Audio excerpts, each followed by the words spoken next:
The Premier League didn't fear Florian Wirtz because of the hype. They feared him because of what he did in Germany, controlling games, tearing apart defensive blocks, and making world-class teams look uncomfortable without ever forcing the moment. But a few months into his Liverpool career, the picture started to change. The goals weren't flowing, the assists felt quieter, and suddenly people began to ask, had the Premier League figured him out? Or was this level simply too big for him? Then something shifted. Over the last few games, Florian Wirtz has looked reborn. 2 goals, assists in 6 consecutive matches. Confidence is back, the rhythm is back, the magic is back. And now the real question is here. Is Florian Wirtz finally becoming the player the Premier League feared the moment his transfer was announced? The player who can dominate games on his own and lift Liverpool to an entirely different level. Liverpool's season has been inconsistent so far. They've won 10 games and lost only 3, which looks good on paper. But the real issue has been the draws. Those dropped points are adding up, and Liverpool have already left around 10 points on the table. For a team that wants to compete for the title, that's simply not good enough. When you watch their performances, it becomes clear why. Some weeks they look sharp, in control, and dominant. Other weeks they struggle to break teams down, especially against compact, well-organized sides. It's not a lack of quality because the talent is clearly there. The problem is cohesion. This Liverpool team is still not fully in sync. That's mainly because there are too many changes happening at the same time. Several new players are still adapting, not just to Liverpool, but to the Premier League itself. The pace is faster, the physicality is higher, and the pressure is constant. You can see moments where decisions are rushed, positioning is off, and the structure breaks down. When that happens, the whole team suffers. Attacks slow down, control disappears, and games that should be wins end up as draws. This is where attention naturally turns to the players who were brought in to make the difference, especially the biggest signing. And that's where Florian Wirtz comes into the conversation. Wirtz arrived with a huge price tag and massive expectations. In 24 games this season, his numbers have been 1 goal and 6 assists. On their own, those numbers are not bad, but for a player of his profile, people expect more. This is a £120 million player, someone meant to decide games, not just be part of them. So when Liverpool dropped points, many fans didn't see Wirtz as a positive contributor. They saw him as the difference maker who wasn't making the difference yet. But the reality is more complex than that. Wirtz hasn't looked lost. He hasn't looked overwhelmed by the league. The quality is clearly there. The problem has been where and how he's been used. In many games, he's been involved a lot, but too far from goal. Too many touches in deeper areas and not enough in the dangerous zones where he can really hurt teams. That's why his numbers have looked underwhelming. Not because he's forgotten how to play football, but because he hasn't consistently been in the positions where his creativity naturally turns into goals and assists. And now, that's starting to change. Last season, Liverpool relied heavily on Dominik Szoboszlai in central attacking areas, especially in the number 10 role.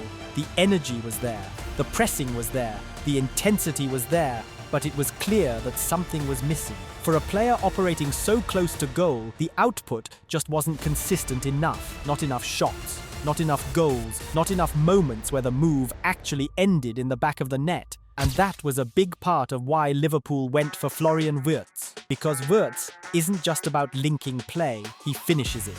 He attacks the box. He shoots from distance. He delivers in the final third. When Liverpool controlled games but couldn't turn dominance into goals, Wirtz looked like the solution. A player who can turn control into damage. That's why the expectations were high from day one. Liverpool didn't sign him for balance or structure.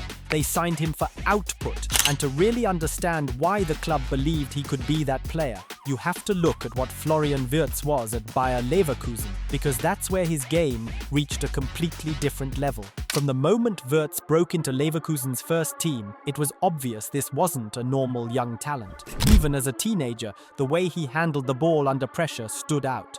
His first touch wasn't just clean, it was purposeful. He always seemed to know where the space was before the ball even arrived.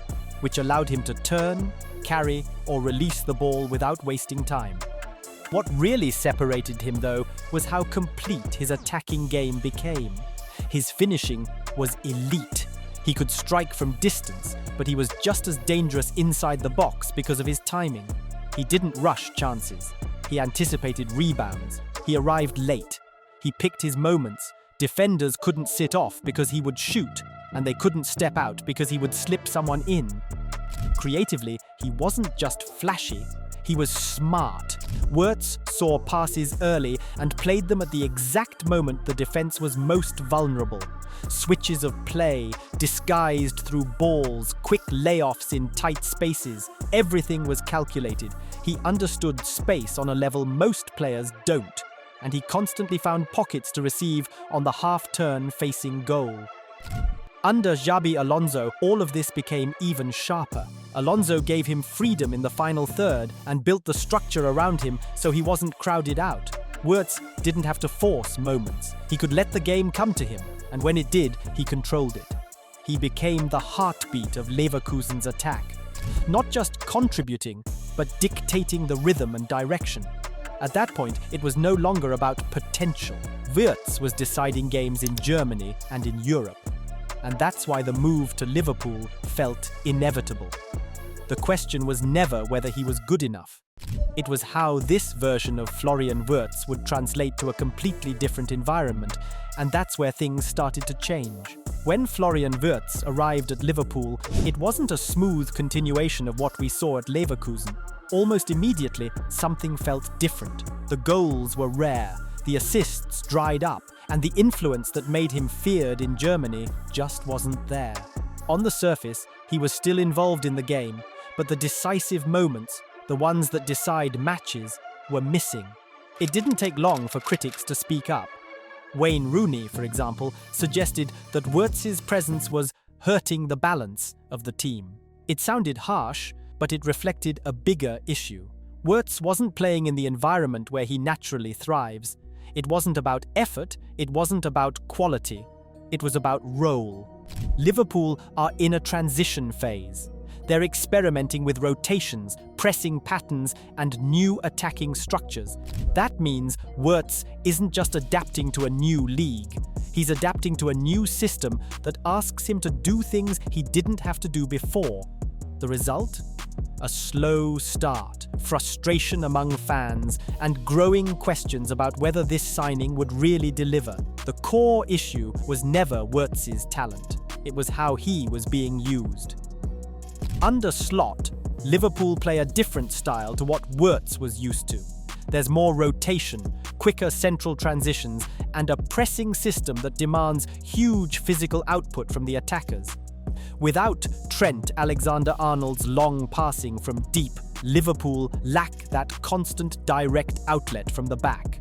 So Wirtz often has to drop deeper, come towards the ball, and carry it forward himself. Technically, he can do that. His first touch, awareness, and dribbling allow him to move the ball under pressure. But the side effect is simple. He spends less time in the positions where he is most dangerous, between the lines and close to the box. Instead of finishing moves or playing the final pass, he's helping build attacks from deeper areas. That's not a decline in ability, it's a misaligned responsibility. The result is a Wirtz who looks involved but not decisive. You see the touches, the passes, the carries, but you don't always see the moments that change games. And that's why the numbers look underwhelming, even though the quality and intelligence are still clearly there. Another challenge is the Premier League itself. It is a very different environment to the Bundesliga.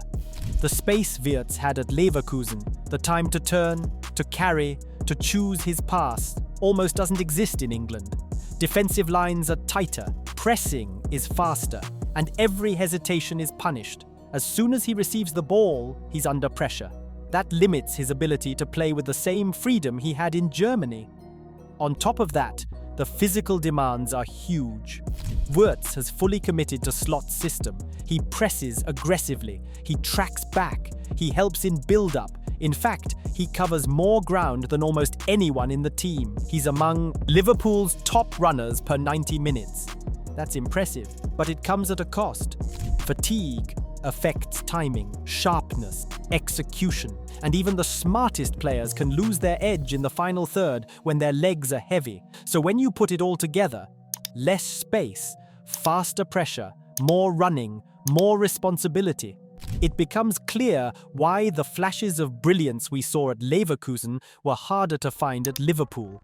He was adapting, but he wasn't there yet. And yet, now we're starting to see signs that he's finding his rhythm. And that's exactly what we saw against Wolves. The game against Wolves was one of those moments that made it clear Florian Wirtz is starting to find his feet in the Premier League. He scored in the 42nd minute, and the reaction from his teammates said everything.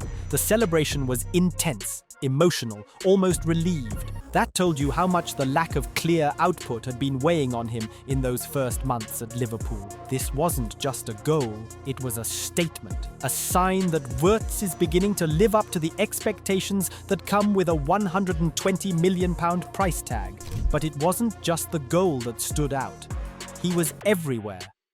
Against Wolves, Wirtz had 104 touches, completed 71 of 84 passes, and created 3 chances, more than any other player on the pitch. He was quick to chase defenders, even in the rare moments he lost the ball, showing that he's adapting not just technically, but physically to the intensity of English football. And his first Premier League assist against Tottenham the weekend before was another sign that the numbers are finally starting to match what he's doing on the pitch. This was Wirtz playing with confidence and control, calm in front of goal, intelligent in his build-up play.